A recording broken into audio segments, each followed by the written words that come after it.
I cannot believe I slept on True Detective. Holy hell, this show is fantastic. As I said, I'm not sure why I didn't watch it when it was coming out, but I'm sure glad that I decided to check it out now, because this is some of the best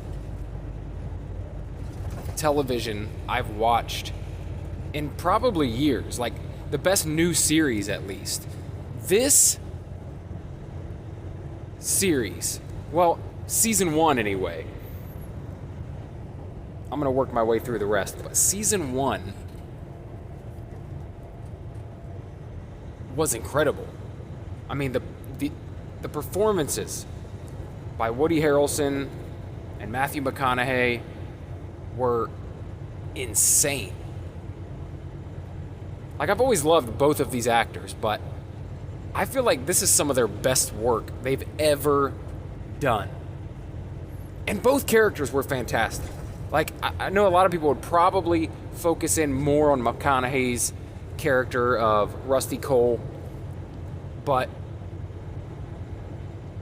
Woody Harrelson as Marty, just such a, like, conflicted and,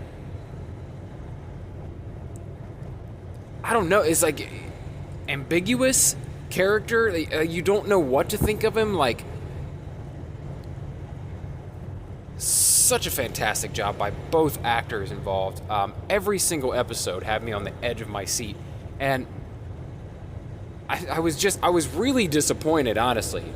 And maybe I won't be, down the road when I watch the rest of the series, but when I found out that only the first season stars these two characters as these two detectives, I was pretty disappointed. Like, up until the last episode, I didn't realize. Until I took a peek at season 2 and saw, like, all the thumbnails were of completely different people. Like, I was like, oh, Colin Farrell? Where does he fit in?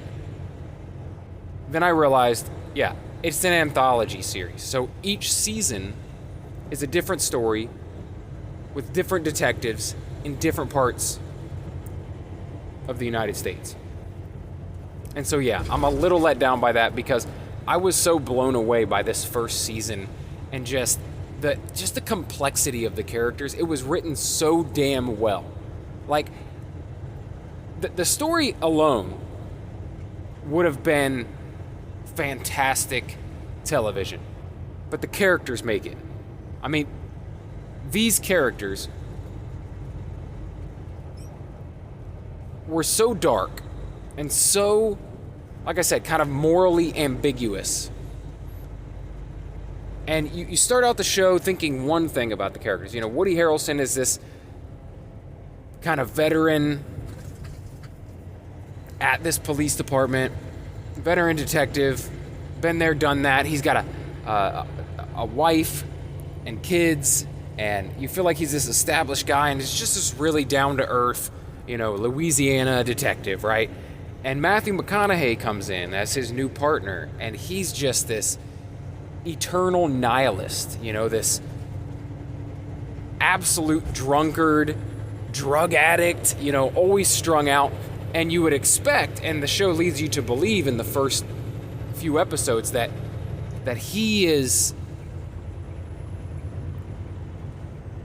not the guy you're going to root for. Like, he's not the put-together one.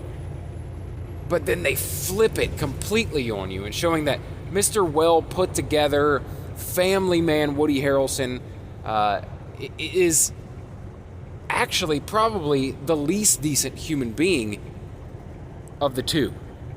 And Matthew McConaughey, with his troubled past and his drinking problem and whatever else demons that he deals with, you expect him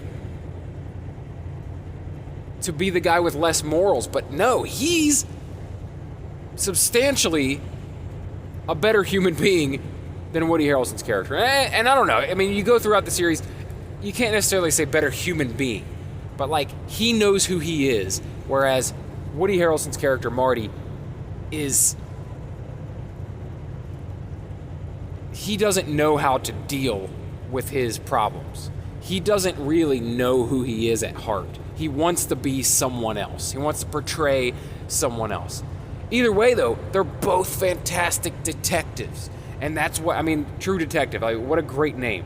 And that's why I'm confused, like, are they just going to have these incredible detectives in every season? I don't know. I'm anxious to find out, but I'm still, like I said, I'm just so disappointed because I fell in love with the characters and the writing of this season. I mean, 8 episodes. It was like 8 episodes. I wanted more. I wanted more of these characters. I was hoping they would go on and you know, partner up with a private investigation detective agency. You know, I wanted more. I wanted more. And I've said this before in other videos talking about other series that, you know it's good when it leaves you wanting. Like, you're happy with how it ended, but you still would love to see more from the characters. Like, that's when they... Maybe it's a blessing that they only did 1 season, because who knows? Season 2, 3, 4, 6, whatever. Down the line, I felt like it would have lost something, right? It was such a perfect season, such a perfect story.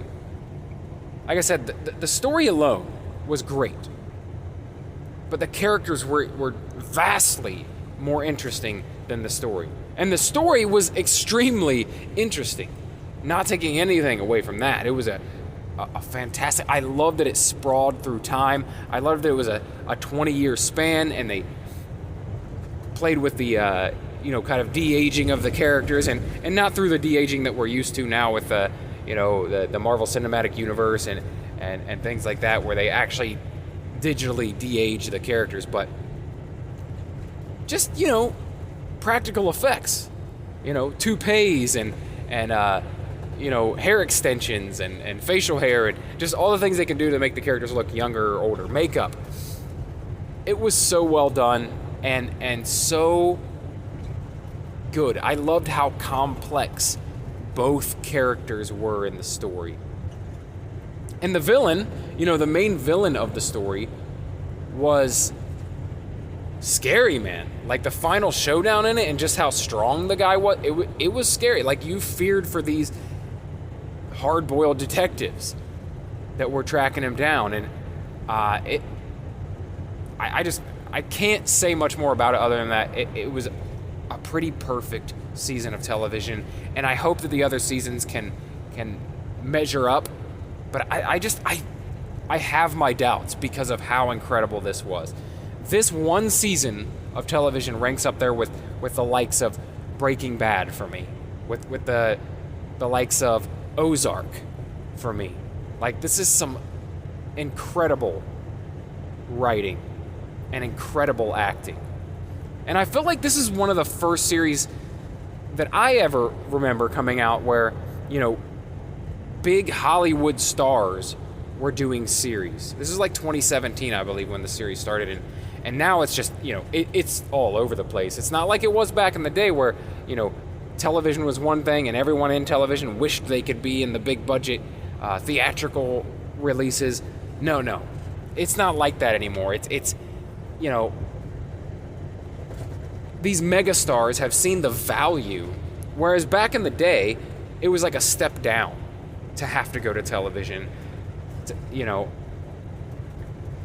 Now it's like, it's art for art's sake. You could tell a much deeper and longer and well thought out story, complex story in 8 hours of television than you can in a 2-hour film.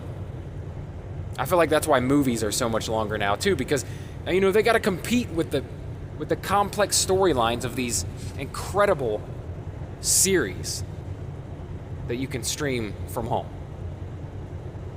Anyway, I think I've gushed about it enough. I'd love to hear what you guys think about this series, or at least this first season. Don't tell me too much about season 2 or 3, please, because I have not watched it yet. But I'll be sure to come back and review those as well. But man, I am impressed with this. And like I said, I can't believe I didn't watch it sooner. But I'm kind of glad because, I got to enjoy it now. You know, it's not something from way in the past. I got to experience it right now. It's not something I have to think back to. It's something I just experienced. So, yeah, I'd love to hear what you guys think. Like, maybe you think I'm way off base. But, you know, everything I've heard about that first season, everyone loved it. And I don't know why I slept on it, because, like I said, I've heard that. I've heard that for the past 5 years, how incredible it was. And I just never gave it a chance for some weird reason. But I'm glad I finally did, because it was fantastic. And I implore you, if you haven't watched it, season 1 of True Detective, I fully encourage you to check it out. So damn good. I think it's some of the best acting of both of these actors' careers, and they're incredible actors already.